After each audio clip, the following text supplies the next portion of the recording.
Entravano in casa degli anziani fingendosi conoscenti o assistenti sociali, poi mentre uno li distraeva chiacchierando, il complice svuotava la casa portando via i soldi, gioielli e bancomat.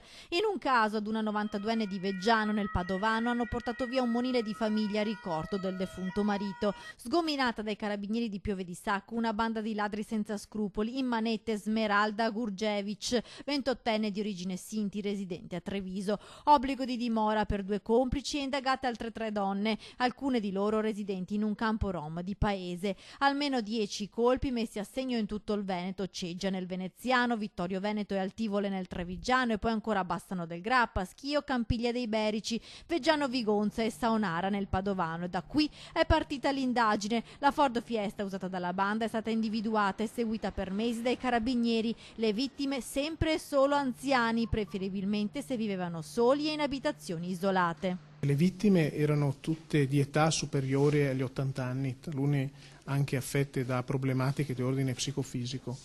Quindi attraverso questa attività si è voluto proprio colpire questo tipo di reato particolarmente grave che prevede anche a livello normativo pene esemplari. La tecnica usata era sempre la stessa: 2 donne entravano in azione ragginando gli anziani e derubandoli. L'unico uomo della banda, un 22enne, faceva da autista. In pochi mesi, da settembre 2018 a gennaio 2019, avevano raccimolato un bottino di 25.000 euro. I carabinieri ora cercano di capire se possono essere anche autori di altri furti. Chi li riconoscesse e fosse stato derubato può contattare i carabinieri della stazione di Legnaro.